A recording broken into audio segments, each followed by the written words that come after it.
everyone, we're the Good Doctors of Abbey Research. I'm Dr. Donnelly. And I'm Dr. Hinson. And we'd like to talk to you about the best television show that occurred this year that you haven't seen yet. But you will. You will. It's called Derry Girls. That's right. And it is about five teenagers in the city of Londonderry/Derry. In Northern Ireland. As we said, in the early 1990s. And it was aired in the UK, and it is coming to Netflix. It has won a boatload of awards in the UK. Irish awards, British awards, you name it. European awards. It is just genius. And it's written by a woman named Lisa McKee, who is a graduate of where we're a graduate from, Queen's University, Belfast. She just got the Outstanding Alumni Award, and has two fellow alumnus. Outstanding alumnus. There you go. We agree. We agree with that. Totally decision. agree. Yes. So what we're doing today is, this is a little primer, because it drops today on Netflix, which is the 21st of December. It's like 6 episodes. You'll blow through it. They're like 22 minutes each. You'll love them. Watch them on Boxing Day or after Christmas. Watch them on New Year's Eve. It's delightful. You love sassy teenagers with accents? Hilarious. For you. If you have subtitles, you might want to put them on, because they thick accents. Thick accents, and they use a lot of colloquialisms and slang. But what we wanted to do today was just to briefly explain what's going on and give a bit of context, especially for people who might not remember very much or might not have been around, like a lot of people of our generation, for the heart of the conflict in Northern Ireland called the Troubles. If you don't know what's happening, we're here to explain. Potentially, also, you didn't know there was a conflict in Northern Ireland. You may not also know that there is a country called Northern Ireland. These are all realities that we are familiar with and do not judge, but we are here to guide you through your enjoyment of your new favorite show. So, step number 1, I think, Northern Ireland is a country. It was founded in 1920. 1920. It is on the island of Ireland. It is the top bit. The top northeast bit. It is part of the United Kingdom, which its official title is the United Kingdom of Great Britain.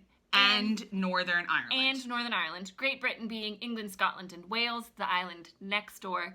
So Northern Ireland, it's about 2 hours north of Dublin. It is a different country than Ireland, which has Dublin and Galway and Cork, cities. And probably where you've been, if you've been on vacation to Ireland. If we're honest, if you've been to Ireland, you've probably been to the Republic of Ireland or Ireland, Northern Ireland, top bit. Belfast is the capital and the largest city. It's where we live. It's where the Titanic was built before it sailed. It's where Game of Thrones is filmed. It's where Game of Thrones is filmed. Lots of movies. Where Van Morrison is from. C.S. Lewis. Snow Patrol. Mm-hmm. Jamie Dornan, who's Sam in Neill. 50 Shades of Grey. Liam Neeson is from just north. Northern Ireland and Ballymena. Lots of famous people from Northern Ireland. Lots of culture and arts and entertainment. And Derry Girls is a part of that legacy of, especially in terms of dealing with the Troubles. What's the Troubles? So whirlwind tour through the 20th century in Northern Ireland. This is going, we could speak about each sentence I'm about to say for about 3 hours. So true. From around the middle of the 60s to around the middle of the 90s, there was an armed conflict between 3 different groups in Northern Ireland. So just these tiny 6 counties. About 1.5 million people, 30 years of armed conflict. Mostly car bombs, some guns, lots of just constant state of no one knew what was going on. So there was sometimes peace agreements, and there would be like a couple months off from the violence, but really for 30 years straight. People who were born into this. 3 groups. And the 3 groups, it's some paramilitaries who believed that Ireland should be united, some paramilitaries that believe that Northern Ireland should remain part of the United Kingdom, and then the British government. Mm-hmm. Those 3 groups. And you will hear it being phrased Catholic and Protestant War. It was not. That's literally what our PhDs are in. We'll be happy to tell you why those summaries are wrong. But in the show, they will very often differentiate between groups of people by calling them Protestants and Catholics. That is entirely normal. That is how people talk about difference in Northern Ireland. Shorthand. But it is not a religious war between the Pope and a pastor. Not even close. Yeah. I'm not entirely sure the Pope knew what was going on. TBQH. So sure. He was busy doing other things. Like Vatican II. So, and ignoring child sex abuse. So, there's a lot on his plate. There was a lot on his plate to ignore. So, multiple popes, by the way. So, for anyone who's met us before, my husband was born in 1978 in the north of Ireland, Northern Ireland. Yes, both of those names are legally proper. In a town not far from where the Derry Girls takes place. Mm-hmm. So Derry is the second largest city in Northern Ireland, called Derry originally. The area is named Derry, then it's renamed Londonderry. So it is called both Derry and Londonderry. And it's a very politically identifying statement which name you use it by. So the girls are going to call it Derry because they are all from a Catholic background. And they are all from the belief that Ireland should be united. An Irish background. Irish background. So they're going to call it Derry. The show is called Derry Girls, not Londonderry Girls. But it's a whole thing. So things you need to know. Derry is, at this point, all of Northern Ireland is very economically disenfranchised. There are not jobs in Northern Ireland. People are emigrating like water, leaving the Irish coast. They are getting out as fast as they can because there is not a lot of opportunity for people. So you will, if you watch this, maybe get this sense of these girls kind of feel stuck. Like this is their life, this is what's going on, and they're making the best of it and having a great time. That is true. What is important to know is by the time in the 1990s, we reached the 1990s, what these girls have grown up with. The worst years of the conflict were in the mid-70s, early to mid-70s. So they were born after this. They were born after it. They were born in the 80s. They have seen a level of what we call lowly sustained conflict. So the violence wasn't as present every day, but it was certainly what they grew up with. So they're very used to it by the 1990s as well. It's very low. It's like the background music of their lives. It is low-scale violence at this stage, certainly by the 1990s, but the British Army has been a presence in their lives the entire time. The British Army's longest ever operation was in Northern Ireland from 1968 until 2007. So what you also need to know, so what does that mean for their daily lives? So every time they want to go shopping at a big shopping mall, their bags are going to get searched. There are gates in many towns in Northern Ireland that close at dark to prevent different people from moving throughout the city. One of the scenes that happens, I believe, in the first episode is that their school bus is stopped on the country road and searched by the British Army. This would have been a totally normal thing, which you see the characters differentiate because then there's also an English cousin who shows up who is rightly petrified that men with giant guns are coming onto his school bus, and the girls are just like, it's fine. Everyday life. Complete army presence, totally normal. All the time. You will see it throughout the whole show. That was what Northern Ireland was like. If you wanted to go down to the Republic of Ireland, which many people did and do, because their family is there, there's better food in some places down there, you get your petrol down there, et cetera, you are going to go through a British Army checkpoint. Mm-hmm. So there is a lot of just the understanding that your country is not your own. You are an occupied presence at that time.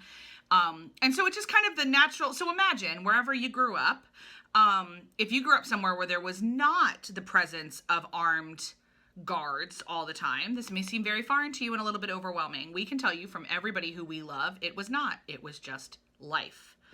They don't want to go back to it, but it wasn't like as atrocious as you may be thinking. And I think that's one of the things that you can take away from the show, really, is that the normality of the abnormality. That all of these things that we would look at and be like, oh my gosh, how could you live a life? How could you possibly live this way? You adjust to those circumstances, as we all would do, because you have to get on with everyday life. Mm-hmm. So there's a scene in one of the episodes where there's a bomb alert, which happened all the time. It happened while we lived there all the time. 2 or 3 times a week. And so roads get diverted, roads get closed, and the primary concern for the mother was like, oh, it's the first day back at school. How are the kids going to get to school? I can't have one more day with my kids. Yeah.